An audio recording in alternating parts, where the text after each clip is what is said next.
Señoritas, buenos días. Una vez estoy con ustedes y en esta ocasión para analizar el siguiente tema, el psicoanálisis de la educación. Vamos a ver y analizar y comprender de qué manera interviene el psicoanálisis dentro de los procesos educativos. Y para esto es importante mencionar que el psicoanálisis sí se puede llevar a cabo en la práctica pedagógica. ¿De qué manera? Pues analizando los conceptos básicos de la teoría psicoanalítica. ¿Cuáles son esos conceptos básicos? Los siguientes. Conceptos básicos de la teoría.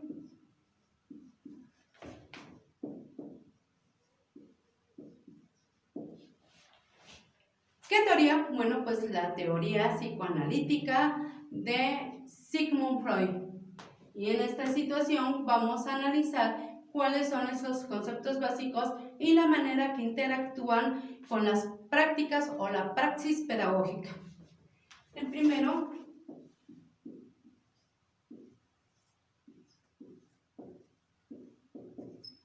es el término o el concepto de sujeto. ¿De qué forma estaríamos analizando este concepto? Recordemos que dentro de la teoría de Sigmund Freud manejamos que el sujeto presenta un ello, un yo y un super yo. Y que estos tres aspectos de la conducta humana son los que la van a regir, ¿sí? El ello que trabaja sobre instintos es el mismo caso del bebé que está regido por instintos, ¿sí?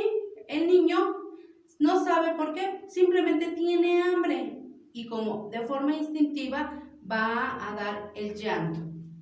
El yo son las actividades donde conocemos ya los principios de la realidad, los principios morales con los cuales nosotros regimos nuestra conducta. Y el super yo es el principio de la realidad. Bueno, si ya tengo bien plasmados lo que son los valores, pero yo soy quien decido si los llevo o no a la práctica, si hago bien o hago mal. Ahí está el sujeto mostrando mi super yo, que es la conciencia de lo que voy a realizar a partir del conocimiento que ya tengo de determinado valor, de determinada situación para poder actuar. Otro concepto es el inconsciente.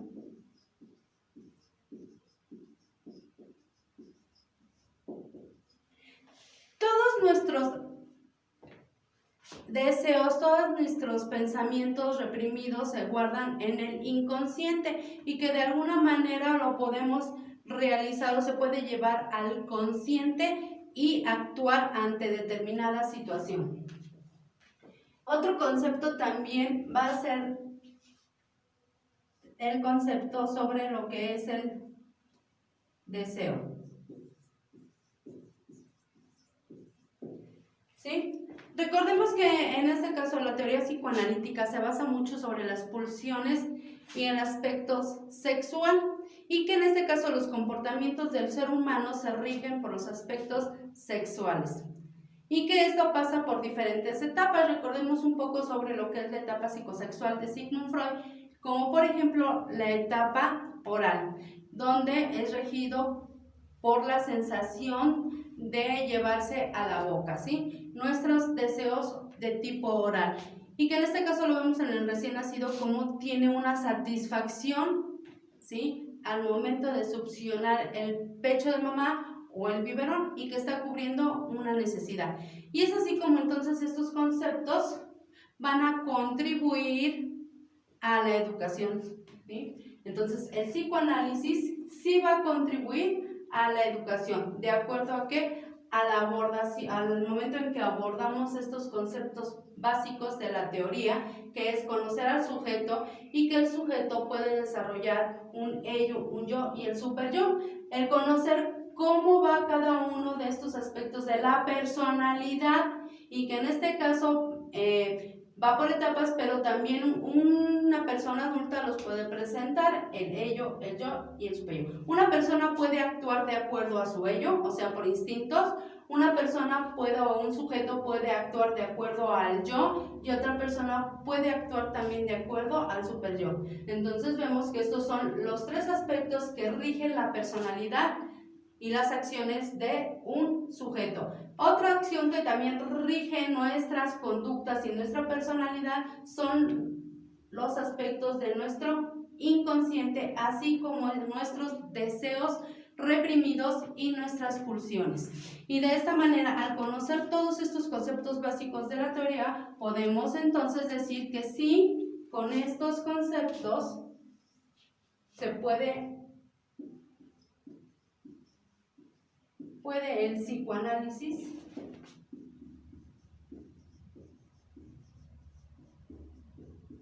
contribuir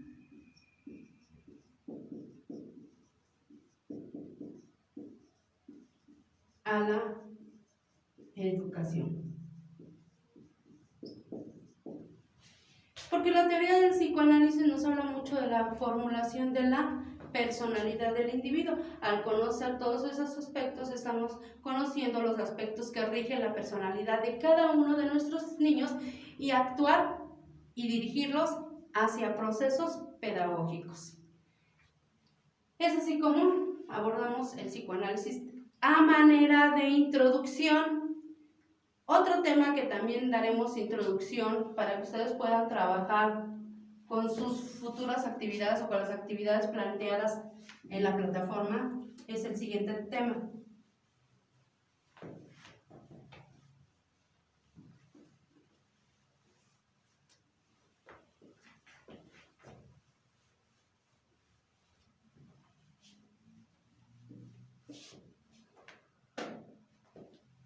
El siguiente tema que vamos a comentar es en cuanto a la educación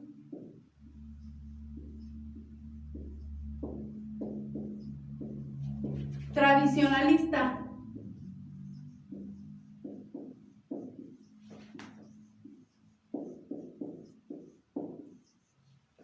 Y nuestra educación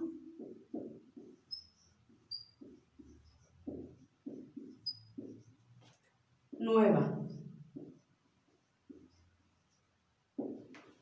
Vamos a ir viendo los cambios que se dan entre educación tradicional y educación nueva, recordando las características que tenemos en lo que es la educación tradicionalista.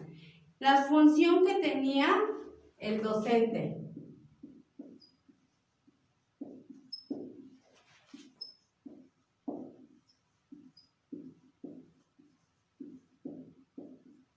¿Cuál es esa función del docente? Bueno, pues el docente se regía a través de la disciplina.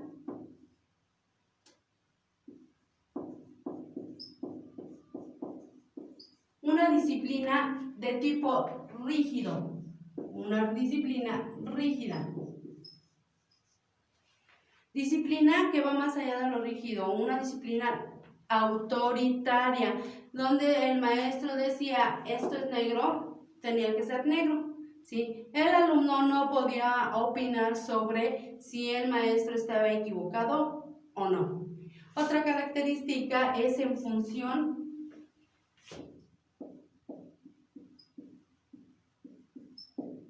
del alumno. ¿Cuál era la función del alumno? Era un simple receptor. Y que trabajaba de manera pasiva. Solamente se encargaba de llenar y llenar, ¿sí? Esa tabla de conocimientos que le daba, que depositaba el docente. Hasta ahí, ¿sí?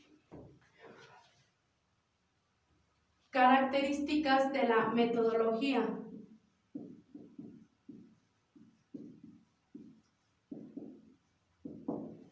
El método que llevaban era tipo memorístico.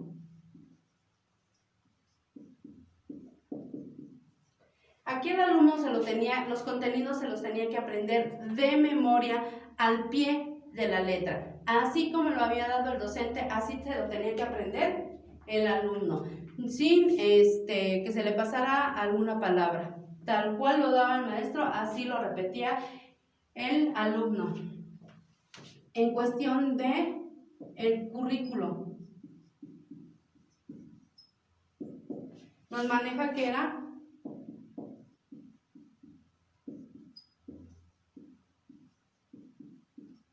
de tipo enciclopedismo. ¿Por qué? Porque los contenidos eran demasiado. Se pensaba que entre más contenidos abordaban, más conocimientos tenía el alumno, sin importar si los comprendía o no. Entonces era enciclopedismo. Vemos que las enciclopedias son muy grandes, son muy gruesas y todos se lo tenían que aprender. Y de memoria. Estas son las características de manera general que tiene la educación tradicionalista y que bueno, en este caso no nos dejaba avanzar mucho con la educación de aquellos tiempos. ¿Por qué? Porque solamente era preparar al alumno a que leyera, aprendiera a leer, escribir y nada más. Recuerden que en esa época lo que más importaba eran los aspectos religiosos, entonces, bueno, aprende a leer y escribir para leer las Biblias. Educación nueva. La educación nueva viene a ser ese rompimiento con la escuela tradicional y viene a surgir esta nueva corriente que es la forma de educar al sujeto, que es determinada como una educación nueva. Y aquí tenemos varios personajes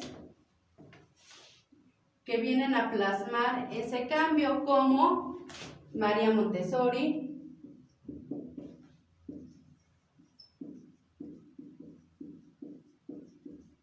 Federico Froebel,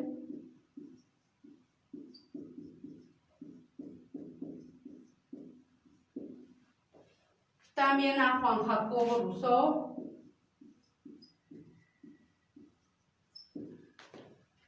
y entre otros. Esos son algunos de ellos. ¿Qué características tiene la educación nueva? Vamos con la función del docente. La función del docente ya no es llevar una disciplina autoritaria o rígida, ya es considerado como un guía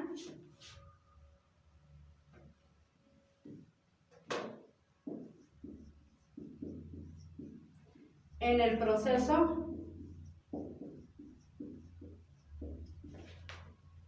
de enseñanza-aprendizaje. La función del docente es ser guía en el proceso de enseñanza-aprendizaje.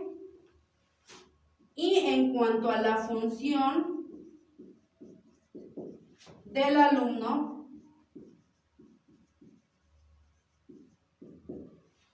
es que va a ser una persona reflexiva,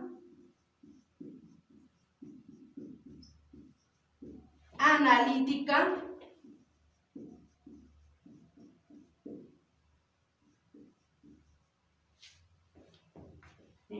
y que entonces ya va a participar de manera activa en este proceso de enseñanza-aprendizaje.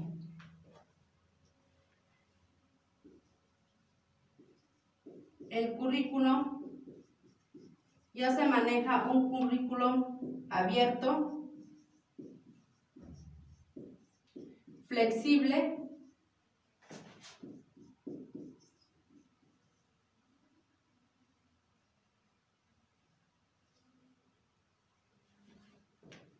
e inclusivo.